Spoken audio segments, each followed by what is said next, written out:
Mega ఇంటి నుంచి కూడా మెగా మెయిన్ అల్లుడు సాయి ధర్మ తేజ్ కూడా మీకు ఒక 1 lakh ఇచ్చాడంటూ కూడా సోషల్ మీడియాలో పెద్ద 2 ఏళ్ల కిందట చెప్పారమ్మా. మా అమ్మాయికి బాగాలేదు, ఇప్పుడు బాగాలేదని తెలిసి ఒకరి చేత కబులు పెట్టారు. నేను ఆవిడకి జీవితాంతం లోటు లేకుండా ఉండేలాగా ఏదో మార్గం చూస్తాను, ఆవిడకి నేను సాయం చేస్తానని చెప్పండి అమ్మకి అని కబులు పెట్టారు. నాతో కూడా మాట్లాడారు ఫోన్లో.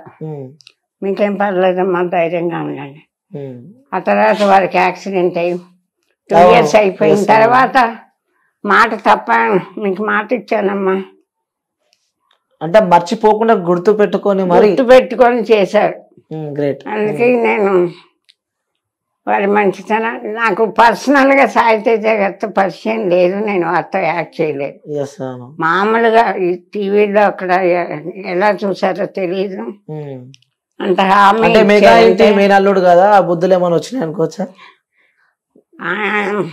అలా వాళ్ళ మేనమా గారి బుద్ధులు అని అనుకోను నేను. స్వతహాగా ఆయన మంచి కుటుంబంలో పుట్టారు, అందరిని చూస్తున్నారు, మామయ్యని వాళ్ళని. ఆయనకే స్వతహాగా మంచి మనసు పోయారు. ఆ మామయ్య మంచివారు, అందరూ హెల్ప్ చేస్తారు, నేను చేద్దామని కాకుండా ఆయనే స్వతహాగా మంచి మనసుతో హెల్పింగ్ నేచర్ ఉంది. కొంతమంది అలాంటి వాళ్ళు ఉండబట్టే ప్రపంచం. ఓకే, అంటే ఓకే మీరు ఇంత చేశారు, నేను మాట ఇచ్చాను తప్పకూడదు, ఆవిడకి హెల్ప్ చేస్తాను, నన్ను పాప అంత బాధపడుతున్నాను గుర్తు పెట్టుకొని చేసినందుకు వారికి హృదయపూర్వకంగా కృతజ్ఞతలు తెలుపుతున్నాను. ఎవరు చేస్తారు? చాలా మంది చెప్పారు మేము చేస్తాం, ఎవరు చేయలే. చేస్తానని చెప్పడం మాత్రం చాలా మంది చెప్పారు, కానీ చేసి మాత్రం చూపించింది సాయి ధర్మ తేజ్ అని చెప్పి అంటూ ఆయన చేశారు.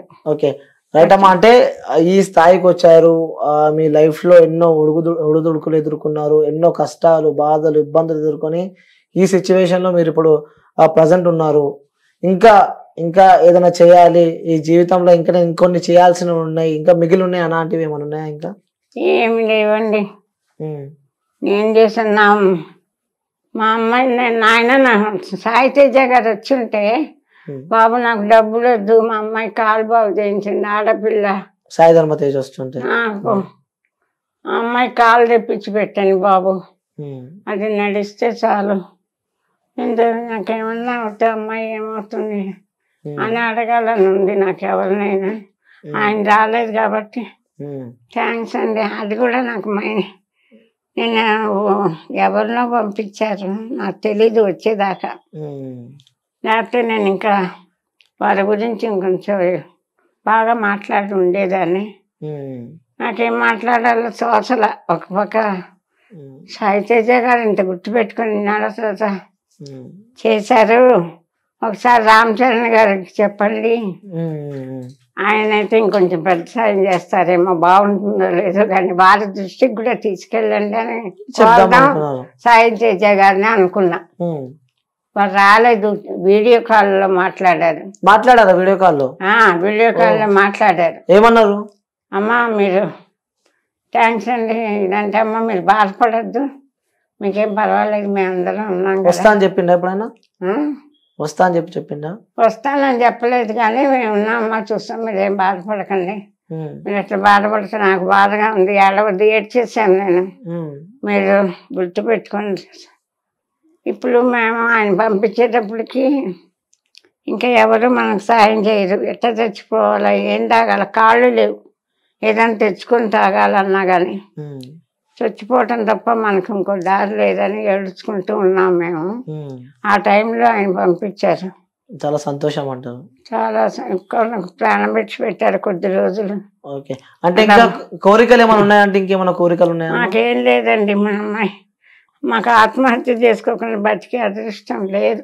ఎందుకంటారా, ₹1,00,000 పంపించారు, 30,000 రూమ్, అనాథాశ్రమంలో లేవు, ఓల్డేజ్ హోమ్లో ఉన్నాం. 30,000 పెట్టి వాళ్ళు పెట్టింది తిని మందులకు 10,000 అవుతున్నాయి. అమ్మాయికి చూపించలేకపోతున్నాం. ఎంతమంది ఎన్నాళ్ళు 50,000 అవుతాయి కానీ గడవదు. ప్రతి నెల 50,000 ఎవరిస్తారు? అవును. నా వీడియోలు చూసి ఇప్పుడు ఎప్పుడు ఇదే అలవాటు. ఎవరు స్పందించట్లేదండి. రాజకీయాలు ఎన్నో అందరూ కోటి అంటే 100 రూపాయల కాగితం కింద మాట్లాడుతున్నారు. అందరూ కోట్లే విరాళాలు ఇస్తున్నారు అందరూ. మనకెవరు ఇస్తారండి? ఇంకా ఈ వీడియోలు ఇచ్చి ఫలితం లేదు. మామూలు జనం 5,000 10,000 ఇస్తే మనకు గడవదు. పెద్దవాళ్ళ దృష్టిలోకి పోవటం లేదు ఈ వీడియో. సరే, ఇదే వీడియో మన రాష్ట్ర ముఖ్యమంత్రి తెలంగాణ ప్రభుత్వం రాష్ట్ర ముఖ్యమంత్రి రేవంత్ రెడ్డి గారికి చూస్తూ ఉంటే, లేకుంటే ఆ ప్రభుత్వం సంబంధించిన ఎవరైనా వ్యక్తులు చూస్తూ ఉంటే వాళ్ళకి చెప్పాలంటే ఏం చెప్తారు? ఎందుకంటే గతంలో కేసీఆర్ ప్రభుత్వం ఉన్నప్పుడు కూడా మీకు పింఛన్ వచ్చేది. 6,000 వచ్చేదా పింఛన్? 10,000 ఇచ్చారు. 10,000 పింఛన్ ఇచ్చారు. ఒకటి గర్వం నాకు. కాంతారావు గారికి ఇస్తూ 10,000, నాకు కూడా 10,000 ఇచ్చాడు. అంటే ఆయన పెద్ద హీరో. ఆయనకి నెలకు 50,000 1,00,000 ఇవ్వాలి అసలు నాకు పెన్షన్. ఆయన ఫ్యామిలీకి అంత గొప్ప ఒక హీరోగా ఎంతో గొప్పగా బతికిన ఆయన. 10,000 పెన్షన్ ఇచ్చారు. 10,000 ఇస్తున్నారట. ఆయనతో సమంగా నాకు కూడా 10,000 ఇచ్చారు ప్రభుత్వం ఉన్నప్పుడు. ఇప్పుడు మరి కొత్త ప్రభుత్వం వచ్చినాక కాంగ్రెస్ నేను కలవలేదు ఆయన్ని. రేవంత్ రెడ్డి గారిని కలిసి ఇట్లా ఆర్టిస్ట్ అండి, ఇట్లా కష్టంలో ఉన్నానంటే ఈయన కూడా చేస్తారు, చాలా మందికి చేస్తున్నారని విన్నాను. నేను వెళ్ళలేను, కాళ్ళు లేవు. అంటే పరిస్థితి బాలేదు కాబట్టి ఇదే వీడియో తెలంగాణ రాష్ట్ర ప్రభుత్వానికి సంబంధించిన అధికారులు కానీ, లేకుంటే రేవంత్ రెడ్డి గారు కానీ, కాంగ్రెస్ పార్టీకి సంబంధించిన వాళ్ళు కానీ చెప్పాలి అంటే ఏం చెప్తావు వాళ్ళకి? వీడియో ఒక ఆర్టిస్ట్ని బతికించడం, 50 ఏళ్ళుగా ఆర్టిస్ట్గా ఉన్న ఆర్టిస్ట్ ఆత్మహత్య చేసుకుంటే మీకు అవమానం. ప్రభుత్వానికి ఒక ఆర్టిస్ట్ ప్రాణాలు కాపాడటం మీ ధర్మం. నేను ఆత్మహత్య చేసుకుంటే మీ రాజ్యానికి మీకే అవమానం. ఒక్కసారి ఆలోచించుకోండి. పెన్షన్ కూడా వస్తలేదు ఇప్పుడు. పెన్షన్ కూడా ఏమి, నేను వెళ్ళి ఎవరిని అడగలేను, కాళ్ళు లేవు. క్యాబ్ బుక్ చేసుకుని వెళ్తే ఎవరు రానిస్తారు? అందుకని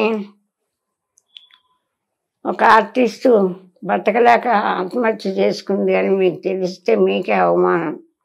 మీరు పెద్ద మనసు చేసుకొని నన్ను కాపాడే బాధ్యత మీకుంది, కాపాడండి అని కోరుతాను. అందుకంటే ఇంకా నేనేం కోరలేను. ఓకే. అంటే ఒంటరిగా ఉన్నప్పుడు ఇవన్నీ చూస్తున్నప్పుడు బాగా అనిపిస్తూ ఉంటుంది. అంటే అప్పుడు ఇట్లా ఉంటుండే లైఫ్, ఇట్లా ఉంటుండే. అయ్యో ఏడుస్తా, ఇట్లా బతికాను కదా, ఇట్లా అందరి తను రాత రాస్తాడు దేవుడు అని తెలుసుకోలేకపోయాను అని ఏడుస్తూ ఉంటాను. అమ్మాయి నేను ఏడవటమే, మాకు ఇంకేం లేదు. ఇప్పుడు ఇంత మాట్లాడాను కదా, ఎందుకు ఈ కర్మ? ఎంత ఎడతాడు. తోట ఆర్టిస్టులు శివపార్వతి గారితో చేశాను, అందరితో చేశాను. ఎవరు ఒక ఫోన్ చేసి అమ్మాయి ఎలా ఉన్నావు అన్న మాట అన్నా. నేను చావు బతుకుల్లో ఉన్నానని తెలిసి ఇలా హోల్ పడ్డాయి అన్నీ చెప్పి చచ్చిపోయింది ఆవిడని అందరూ మెసేజ్లు పెట్టేశారు. అదెందుకు అట్లా చేయటం? ఎవరన్నా ఎంత అంటే అన్ని చూస్తూ ఉంటలే అమ్మ దేవుడు, ఎందుకంటే నువ్వు ఎవరికి అన్యాయం చేయలేదు కానీ అట్లా అయింది సార్. అంటే సిచ్యువేషన్ బాగాలేదు, ఫోన్ నెంబర్ లేదు నా దగ్గర, ఎవరికన్నా ఫోన్ చేసి మాట్లాడదామంటే. ఓకే